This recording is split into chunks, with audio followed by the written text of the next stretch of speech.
I'm Jessica, 28, and I was 15 minutes late to Riverside Grill that Tuesday evening in September. The kind of late that happens when you're juggling 3 different client calls because your supportive fiancé decided to spend his afternoon playing golf instead of helping finalize the wedding venue details we discussed that morning. I spotted him immediately at our usual corner table, surrounded by his college buddies, Marcus, Kevin, and their wives Sarah and Michelle, the same group that had been enjoying dinners, weekend trips, and nights out that I'd been quietly funding for the better part of 2 years. I don't want to marry her anymore.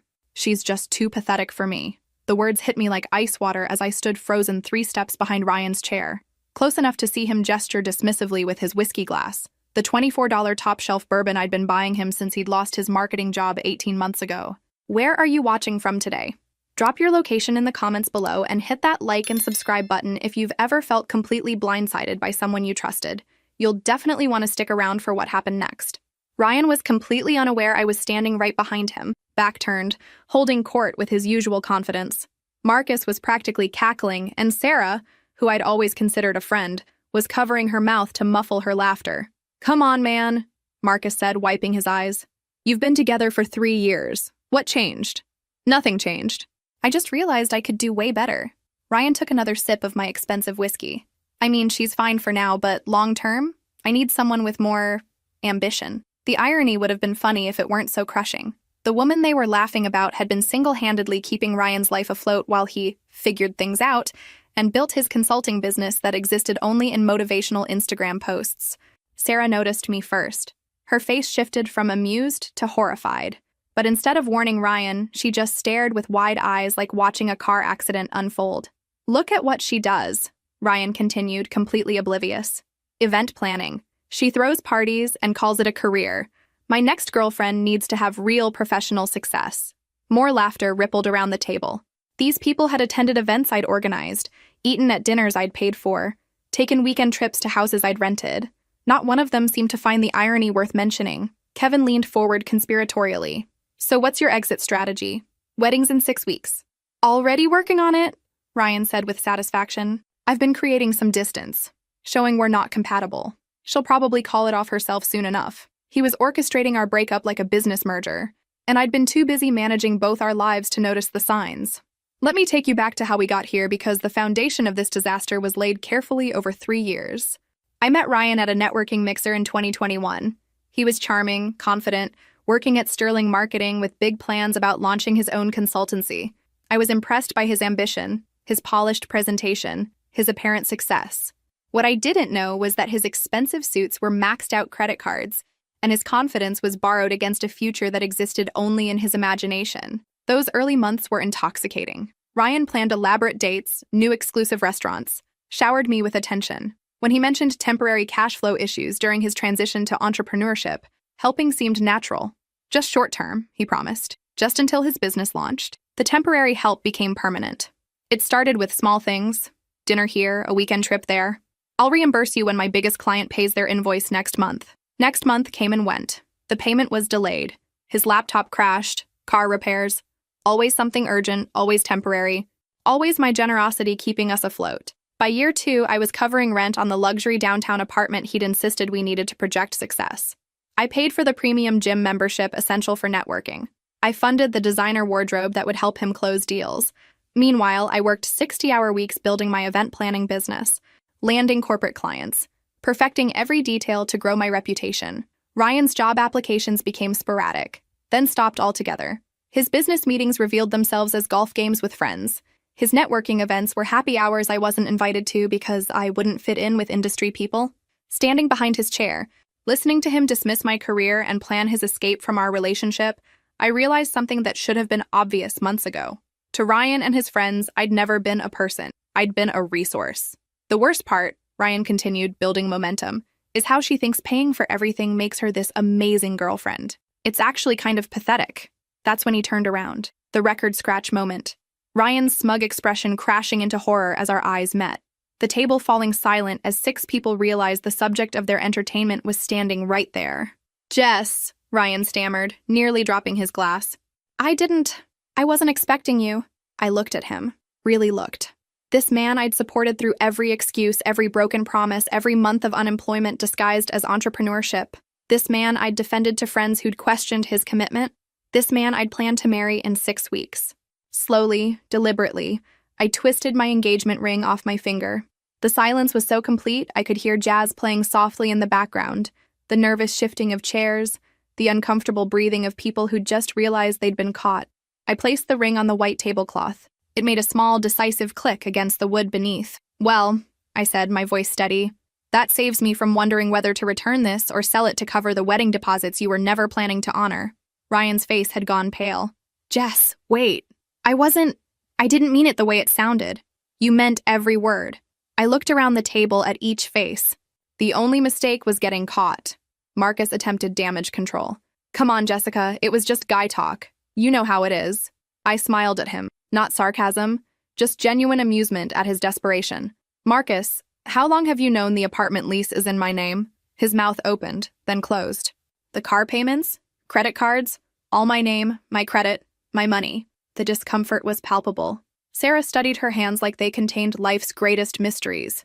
"Here's the thing," I continued, voice never rising above conversation level. "You all think Ryan's quite the catch.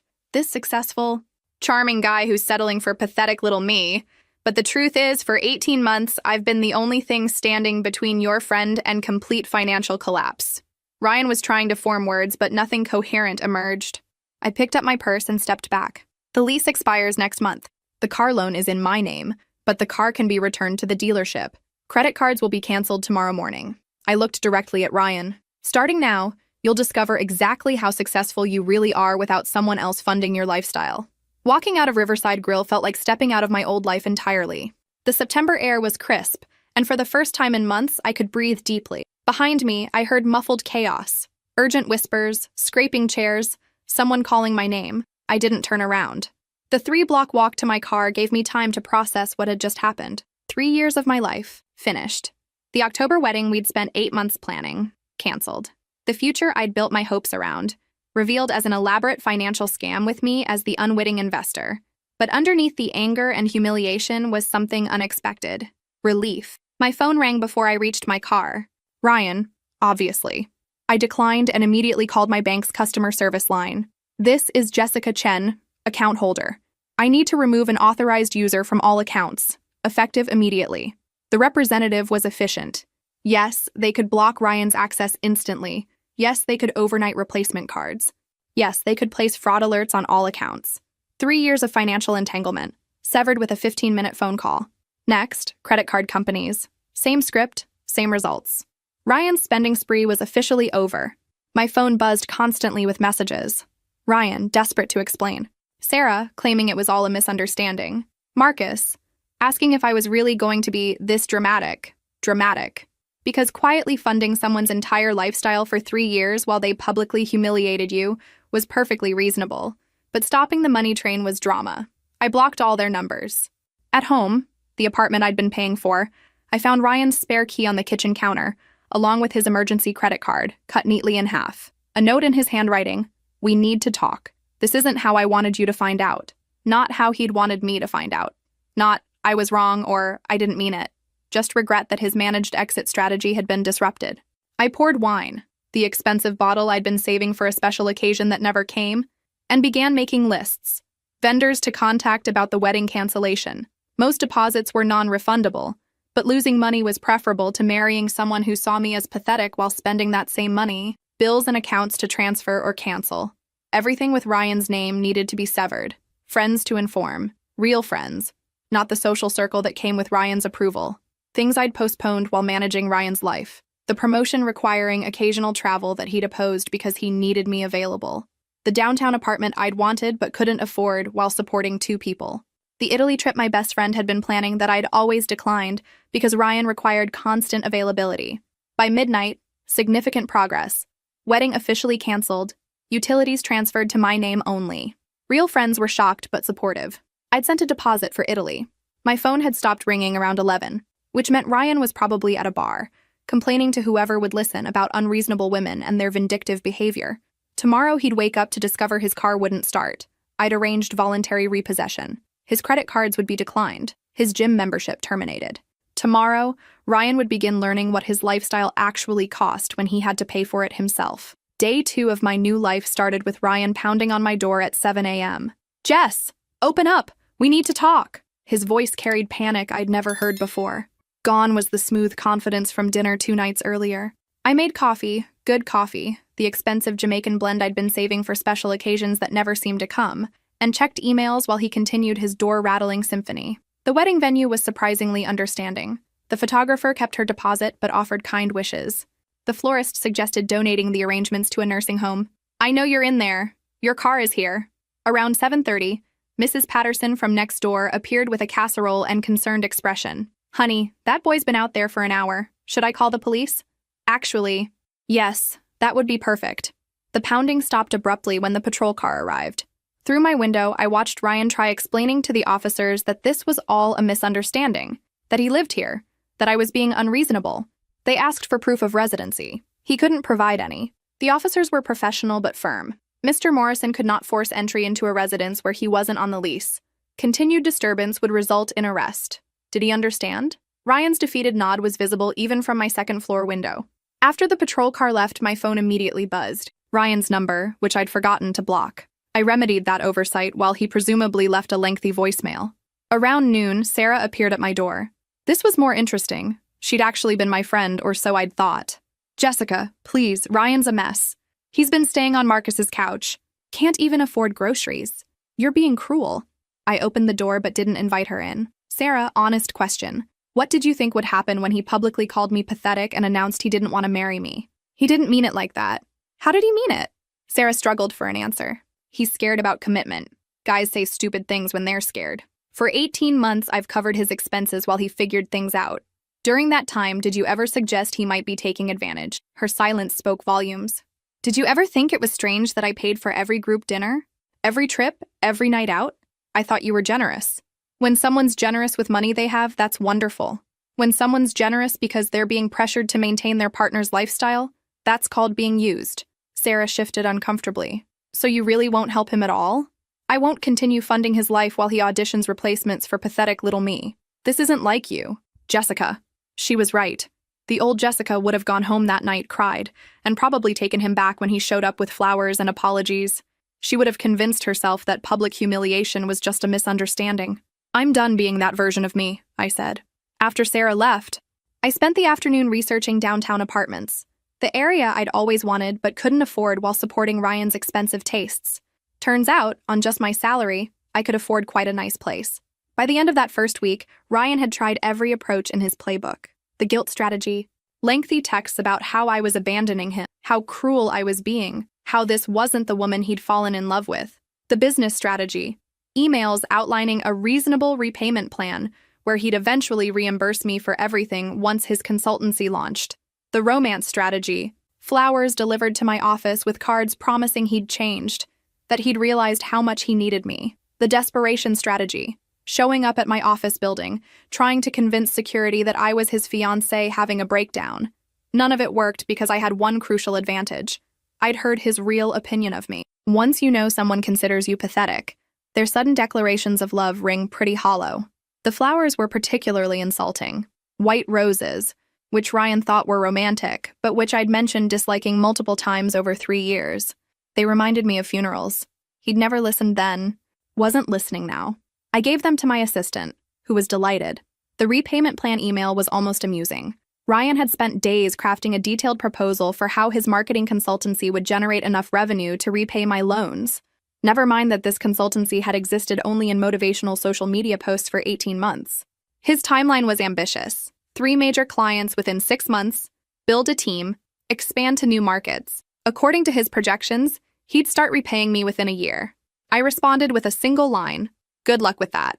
But the office building incident convinced me that blocking his number wasn't enough. Building security called up to warn me. "Miss Chen, there's a gentleman claiming to be your husband, says you're having a mental health crisis and he needs to take you home." My blood went cold. "What did you tell him?" "I told him I'd need ID showing shared last names and medical documentation if he was claiming you weren't competent. He couldn't provide either." "Thank you, Miguel. If he comes back, please call police." That evening, I contacted a lawyer. Not because I expected Ryan to become physically aggressive. He was too image-conscious for anything that messy. But because I needed legal protection. The apartment, car, credit cards, Everything was legitimately mine, but Ryan had been using it all as if it belonged to him. The lawyer was reassuring. Since everything was in my name and Ryan had no legal claims, I was within my rights to revoke access. She recommended documenting everything, keeping records of his contact attempts, and considering a restraining order if his behavior escalated. I also spoke with my boss, Elena, about the situation. So for 3 years, you've essentially been working 2 full-time jobs. Your actual job and managing this guy's entire life? I hadn't thought of it that way, but yes. And now that you don't have to do that, you'll have bandwidth for the promotion we discussed? The promotion I'd turned down because it required travel, which Ryan had opposed. He needed me available for his business meetings that never materialized and networking events that were actually expensive dinners with friends. Yes, I'd love to discuss that again. As I hung up, I realized Ryan's attempt to orchestrate our breakup had actually given me the push I needed to reclaim my own life. Sometimes the best revenge is just letting someone get exactly what they asked for. 3 weeks into my new reality, I was discovering interesting things about myself. I actually enjoyed cooking when I wasn't catering to someone else's expensive preferences. My apartment was significantly quieter without Ryan's constant phone calls to business contacts, who were actually friends arranging golf games. The promotion Elena offered was everything I'd hoped for.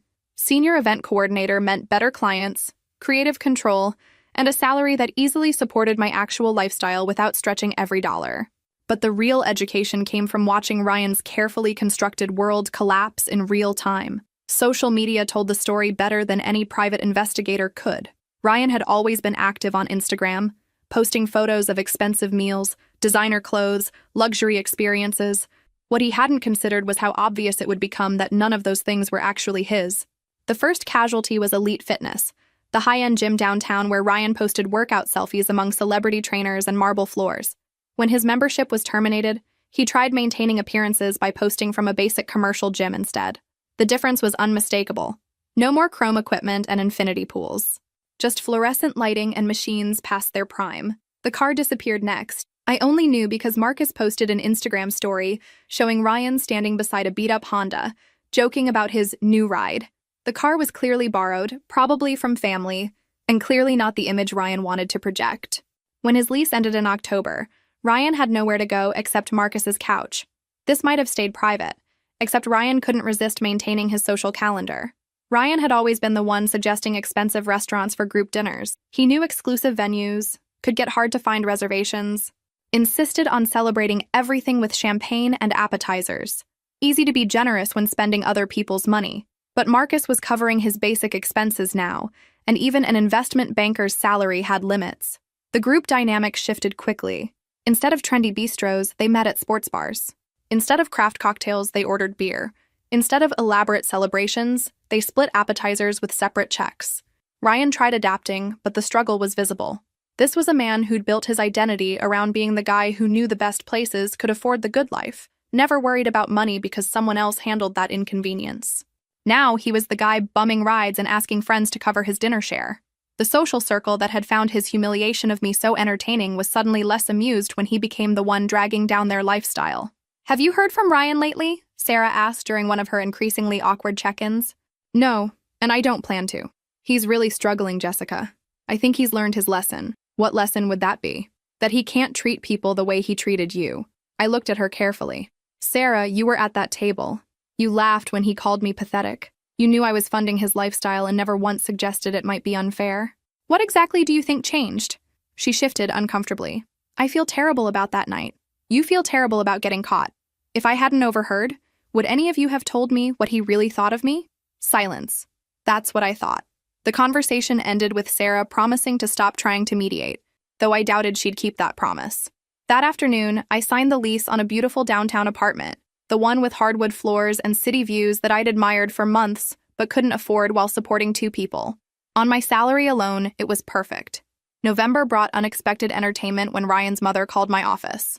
Patricia Morrison had never been particularly warm during our relationship. I'd always sensed she thought Ryan could do better, but now she was practically pleading. "Jessica, I hope you don't mind me calling. I'm very concerned about Ryan." "Is he ill?" "Not physically, but he's been staying with his sister Amanda, and she says he's struggling." So Ryan had moved from Marcus's couch to family assistance. Not surprising. "I'm not sure how I can help with that. He says you won't return his calls. I was hoping we could talk, woman to woman." The presumption was remarkable. Mrs. Morrison, Ryan and I ended our relationship 4 months ago. It wouldn't be appropriate for me to be involved in his personal struggles. But you were together for 3 years. Surely you still care about him. I care about his well-being the same way I'd care about any person going through difficulties. But that doesn't make me responsible for solving them. Pause. Then, Jessica, I'm going to be direct. Ryan says you've been financially punitive, cutting off access to things he needs. I almost laughed. Mrs. Morrison, are you under the impression that I was required to support your son financially? Well, no, but you were engaged, planning a life together. We were. Until he told a room full of people that I was too pathetic to marry and that he was looking for someone better. After that, we stopped planning a life together. Longer pause. He says that was a misunderstanding. The only misunderstanding was mine, thinking my fiancé respected me enough not to publicly humiliate me while spending my money. He's my son. I'm worried about him. Here's where I could have been cruel. I could have detailed exactly how much Ryan had cost me, described his complete lack of contribution, his entitlement, his assumption that my success was his to leverage. Instead, Mrs. Morrison, I understand your concern, but Ryan is 31 years old. If he's struggling financially, he needs to address that through employment and budgeting, not by expecting the woman he publicly rejected to continue funding his lifestyle. Surely you could help him just until he gets back on his feet. With respect, he was never on his feet. For 3 years, I supported him while he avoided steady employment. Continuing would enable him to keep avoiding responsibility. The conversation ended with Patricia promising to think about what I'd said. I suspected she'd actually find someone else to blame for Ryan's situation. 2 days later, Ryan's sister Amanda called. Unlike their mother's diplomatic approach, Amanda went straight for accusations. I don't know what game you're playing, Jessica, but it needs to stop. Excuse me? Ryan's falling apart. He can't afford basic necessities. He's sleeping on my couch because he can't make rent. This vindictive behavior isn't solving anything. Amanda, during our 3 years together, how often did you see Ryan pay for dinner when we went out as a group? What does that matter? How often? I don't remember him ever paying, but when we traveled for family events, who booked the hotels? You did, but who paid for rental cars? Flights? Gifts? Silence. Amanda, I spent 3 years financially supporting your brother while he pretended to run a business. I covered rent, car payments, credit cards, entertainment, even gym memberships. He's struggling now not because I'm vindictive, but because he's paying for his own lifestyle for the first time. But you have money. You can afford to help. I have money because I work for it, budget for it, and don't spend more than I earn. Ryan has no money because he never learned those skills. You're really going to abandon him completely? Amanda, Ryan abandoned our relationship when he decided I was too pathetic to marry. I'm simply declining to continue paying for the privilege of being insulted.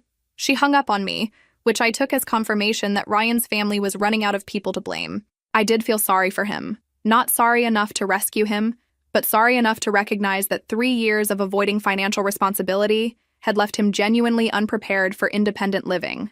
But that was a problem Ryan needed to solve himself, preferably with career counseling and basic financial education. December arrived with Ryan apparently hitting rock bottom. I heard through the inevitable gossip network that he'd moved back into his childhood bedroom at his parents' house after his sister's patience ran out. He was working part-time at a call center, his first actual employment in nearly 2 years, and telling anyone who'd listen that I'd been controlling and financially abusive. The irony was lost on him entirely. Meanwhile, I was thriving in ways I hadn't expected. The promotion had opened doors to high-profile clients and creative projects I'd only dreamed about.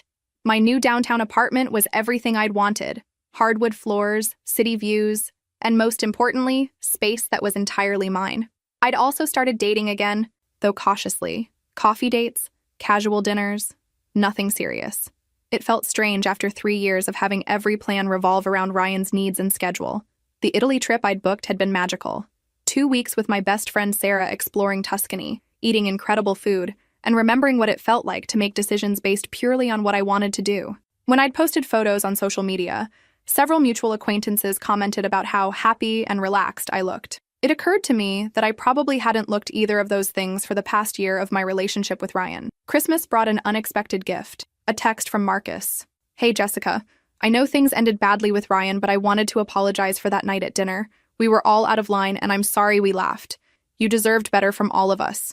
It was a small gesture, but it mattered. Acknowledgement that what happened wasn't just about Ryan's behavior, but about a whole group of people who'd been complicit in treating me poorly. I texted back, "Thank you for saying that. I appreciate it." A few days later, Kevin sent a similar message. Then Michelle. It seemed that watching Ryan's post-breakup spiral had given them some perspective on the dynamics they'd been enabling. But the real validation came from an unexpected source. My bank. I'd gone in to discuss investment options for the money I was no longer spending on Ryan's lifestyle, and my financial advisor had some interesting observations. Looking at your account history, your expenses dropped dramatically starting in September, she noted. Did something change in your living situation? I ended a relationship with someone who was financially dependent on me. She nodded knowingly. We see this sometimes. People don't realize how much supporting another adult costs until they stop doing it. Based on these numbers, you were covering about $1,500 per month in additional expenses. $1,500 a month. $18,000 a year. Over 3 years, I'd spent more than $50,000 maintaining Ryan's lifestyle while he contributed virtually nothing. The number was staggering, but also liberating. I wasn't vindictive or cruel or any of the things Ryan's family had accused me of being. I was simply a working professional who'd stopped subsidizing someone else's unemployment. January brought the final confrontation I'd been dreading. I was leaving my office one Thursday evening when I spotted Ryan waiting by my car. He looked different, thinner, wearing clothes that were clearly from discount stores rather than the designer brands he'd grown accustomed to on my credit cards. The confident swagger was completely gone. Jessica, he approached cautiously, hands shoved deep in his coat pockets. Can we please talk? We've talked multiple times, Ryan. There's nothing left to discuss.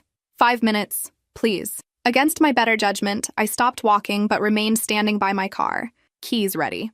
I wanted to tell you that I'm getting my life together. I have a job now. I'm living with my parents temporarily while I save up for my own place. That's good. I'm glad you're working. The thing is, he shifted his weight nervously. I've been thinking about everything that happened, and I realize I made some mistakes. I said things I didn't mean. I hurt you, and I want to make it right. I looked at him carefully. How do you plan to make it right? I want to pay you back. Everything you spent on me over the years. It might take time, but I want to do the right thing. This was interesting. Do you know how much that would be? I've been trying to calculate it. Maybe 10 or 15,000? Ryan, I spent over $50,000 supporting you during our relationship. His face went pale. That can't be right. It's very right. Rent, car payments, credit cards, groceries, entertainment, travel. $53,412 to be exact. The precision of the number, which I'd calculated during my investment planning session, seemed to hit him like a physical blow. I didn't realize. Of course you didn't. You never had to think about money because I was handling all of it. I can't pay back that much. I know. That's not why I mentioned it. He stood there for a moment, processing. Then, so what happens now? Now you continue building your independent life, and I continue building mine. That's it? We just never speak again? Ryan, what did you think was going to happen? That I'd take you back after you called me pathetic in front of our friends? That I'd go back to funding your lifestyle after you made it clear you were looking for someone better? I wasn't really looking for someone better. I was scared about getting married. Then you should have talked to me about being scared. You shouldn't have humiliated me publicly while planning your escape strategy. He was quiet for a long moment. Then, I really did love you, Jessica. No, Ryan, you loved what I could do for you. You loved having your bills paid and your lifestyle maintained while you avoided adult responsibilities. That's not the same thing as loving me. That's not fair. What's not fair is spending 3 years of my life supporting someone who saw me as too pathetic to marry. I opened my car door, signaling the end of our conversation. I hope you figure things out, Ryan. I really do. But I won't be part of that process. As I drove away, I realized I felt lighter than I had in months. Not because I'd been cruel or vindictive, but because I'd finally closed a chapter that should have ended long ago. Spring brought news through the inevitable gossip network that made everything crystal clear. Ryan had moved into a small studio apartment across town, the kind of place with thin walls and no parking that he would have dismissed as beneath us during our relationship. He was still working at the call center, still telling anyone who would listen that his life had never been the same since I'd left him, as if I'd been the one to abandon our relationship rather than the one who'd overheard him calling me pathetic and planning his exit strategy. But what struck me most was that Ryan never took responsibility for any of it. According to mutual acquaintances, I was the villain who'd abandoned him when he needed support, the woman who'd been too controlling, too demanding, too focused on money. Not once did he acknowledge that he'd publicly humiliated me. Not once did he mention that he'd spent 3 years living off my income while contributing virtually nothing. Not once did he take accountability for the choices that led to his current situation. I was grocery shopping on a Saturday afternoon when I ran into Michelle. Kevin's wife from our old group. She seemed genuinely happy to see me. "Jessica, you look amazing. How are you?" "I'm doing really well. Thanks. How are you and Kevin?" "Good. Listen, I've been wanting to say something to you for months." She glanced around the produce section as if checking for eavesdroppers. That night at dinner when Ryan said those things, we all should have spoken up. It was wrong, and I'm sorry. I appreciate you saying that. For what it's worth, watching what happened afterward really opened our eyes. None of us realized how much you were supporting him financially. Most people didn't. Kevin feels terrible about it. We all do. And honestly, seeing Ryan these past few months, he hasn't learned anything from this experience. He still acts like he's the victim. This confirmed what I'd suspected. Ryan wasn't using this experience to grow or change. He was using it to reinforce his belief that everyone else was responsible for his problems. "How is he doing?" I asked, genuinely curious. "Not great. He's bitter, angry, constantly complaining about how unfair everything is. He talks about you like you're some kind of vindictive ex who destroyed his life out of spite." "Does he ever mention why we broke up?" Michelle looked uncomfortable. "He says it was because you couldn't handle him wanting independence. He never mentions the other stuff, like calling me pathetic in front of our friends, like planning to manipulate me into ending our engagement, like spending 3 years living off my income while contributing nothing." "That's about what I expected," I said. "Jessica, can I ask you something? Do you ever regret it, ending things so decisively?" I thought about that question as I selected apples. Did I regret discovering who Ryan really was? Did I regret stopping the financial support that enabled his avoidance of responsibility? Did I regret choosing my own self-respect over a relationship built on my utility? "No," I said finally. "I regret that it took me 3 years to realize what was happening, but I don't regret ending it. You seem happier, more yourself, if that makes sense." It did make sense. For 3 years, I'd been Jessica plus Ryan's needs. Jessica who managed Ryan's life. Jessica who funded Ryan's dreams. Now I was just Jessica. And that person was pretty great. 6 months later, I was having lunch with a client when my phone buzzed with an unknown number. Usually I'd ignore it, but something made me glance at the screen. "Jessica, this is Ryan. I know you blocked my other number. Please don't hang up. I need to tell you something important." I almost deleted the message without reading further, but curiosity got the better of me. "I'm getting married. I wanted you to hear it from me first. Her name is Stephanie, and she's incredible. She believes in me in ways you never did.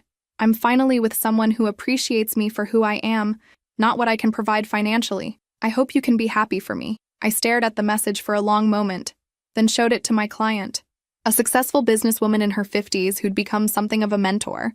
"Let me guess," Linda said after reading. "This is the ex who was financially dependent on you? How did you know? She believes in me in ways you never did," is classic manipulator language. He's telling you that his new victim, sorry, girlfriend, is better than you because she's more gullible. Victim seems harsh. "Jessica, you told me you supported this man for 3 years while he avoided employment and then listened to him call you pathetic at a restaurant. Now he's messaging you about how his new girlfriend believes in him. What do you think that means?" I thought about it. What did it mean when someone like Ryan found a woman who believed in him? It probably meant he'd found someone willing to fund his lifestyle while he continued avoiding adult responsibilities. "I should probably warn her," I said half-jokingly. "Absolutely not. She'll figure it out on her own, just like you did. And when she does, she'll be stronger for having learned the lesson herself." Linda was right. Of course. Ryan's pattern would continue until he decided to change it, and based on everything I'd heard over the past year, change wasn't on his agenda. I deleted the message without responding. 3 weeks later, Sarah called with predictable news. "Did you know Ryan's engaged?" I heard. He posted about it constantly on social media. All about finding true love and real partnership and how his life is finally on track.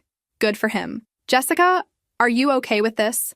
I know you were together for a long time." "Sarah, I'm genuinely happy that Ryan found someone. I hope they're very happy together." And I meant it. Not because I thought the relationship would work out. Linda was probably right about Stephanie being his next source of financial support, but because Ryan's happiness was no longer my responsibility. "You don't sound upset." "Why would I be upset? Ryan getting engaged doesn't change anything about my life." "I guess I thought you might have some feelings about it." "I do have feelings about it. Relief that it's not me." The conversation ended with Sarah promising to stop updating me about Ryan's life, though I suspected she'd struggle to keep that promise. That evening, I reflected on how much my perspective had shifted over the past year. A year ago, news of Ryan's engagement would have devastated me. I would have questioned my decision, wondered if I'd given up too easily.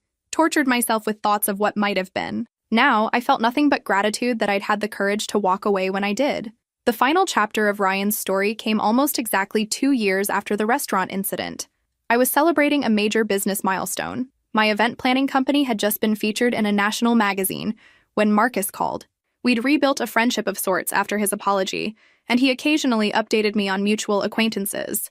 "You're not going to believe what happened with Ryan," he said. "Let me guess. The engagement ended badly.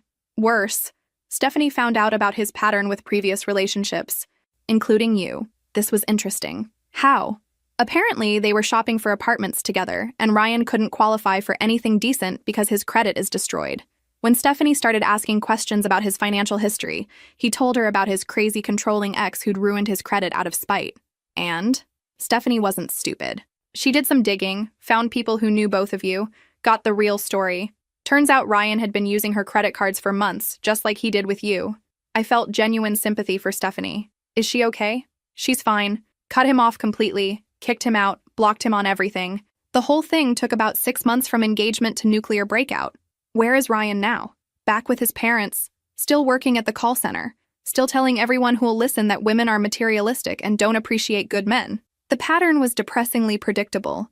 Ryan would find another woman, repeat the same cycle, and when it inevitably ended, blame everyone except himself. "Marcus, can I ask you something? Do you think Ryan will ever figure it out?" Marcus was quiet for a moment. "Honestly, no. I think he genuinely believes he's the victim in all these situations. He can't see that he's the common denominator." After we hung up, I sat in my beautiful apartment, the one I'd purchased entirely on my own income, and thought about the different paths our lives had taken. Ryan was back where he'd started 2 years ago, only now with a pattern of failed relationships and destroyed credit. He'd learned nothing, changed nothing, and would probably repeat the same mistakes with the next woman who fell for his charm. I, on the other hand, had built a successful business, bought my own home, traveled extensively, and learned to value myself based on who I was rather than what I could do for others. The next morning, I was reviewing contracts in my office when my assistant buzzed me. "Jessica, there's someone here to see you. He doesn't have an appointment, but he says it's urgent." For a moment, I wondered if Ryan had finally tracked me down for one last attempt at reconciliation. But when she described the visitor, it was someone I didn't recognize. "Send him in, but stay nearby," I said. It wasn't Ryan. It was a man in his 30s, well-dressed but nervous, clutching a manila folder. "Ms. Chen, I'm David Mitchell. I'm a friend of Stephanie's. Ryan's ex-fiancé. She gave me your contact information. I hope that's okay. What can I do for you?" "I'm a journalist, and I'm working on an article about financial abuse in relationships. Stephanie thought you might be willing to share your experience." I leaned back in my chair, considering the request. "What kind of article?" "It's about patterns of financial manipulation, particularly how intelligent, successful people can find themselves supporting partners who contribute nothing but expect everything. The warning signs, the recovery process, how to protect yourself." "Why me specifically?" "Because according to Stephanie, you handled your situation perfectly. You discovered the manipulation, ended it cleanly, and rebuilt your life without looking back. She said you were an inspiration for how she handled her own situation with Ryan." I thought about this. How many other women were out there, funding men's lifestyles while being told they weren't good enough? How many were making excuses for partners who saw their success as something to exploit rather than celebrate? "I'd be willing to talk," I said finally, "on one condition." "What's that?" "Don't use Ryan's real name. This isn't about revenge or public humiliation. It's about helping other people recognize the patterns before they waste years of their lives." David smiled. "That's exactly what Stephanie said you'd say." 2 months later, the article was published. It focused on financial manipulation tactics, warning signs, and recovery strategies. My story was one of 3 featured, and the response was overwhelming. Women from across the country reached out, sharing their own experiences with financially dependent partners who'd made them feel guilty for wanting basic respect and reciprocity. But the message that meant the most came from an unexpected source. A text from a number I didn't recognize. "Hi Jessica, this is Stephanie. I saw the article. Thank you for sharing your story. It helped me realize I wasn't crazy, and it gave me courage to end things with Ryan when I did. I hope you know how much your strength meant to someone you'd never even met."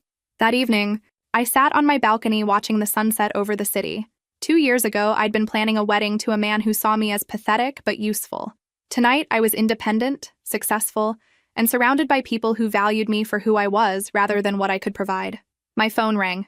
Unknown number. For a moment, I wondered if it might be Ryan, making one last attempt at contact. I let it go to voicemail.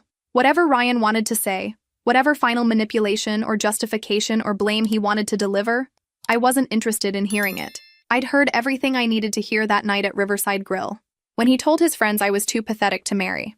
Everything that happened after that was just him learning to live with the consequences of his own choices, and me learning to live without the weight of someone else's problems on my shoulders.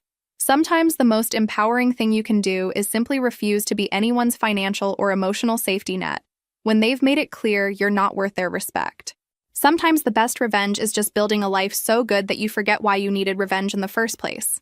And sometimes, the most important conversation you'll ever have is the one where you finally tell someone, "You terminated this relationship when you called me pathetic. I just finalized what you started." Then you walk away, and you don't look back.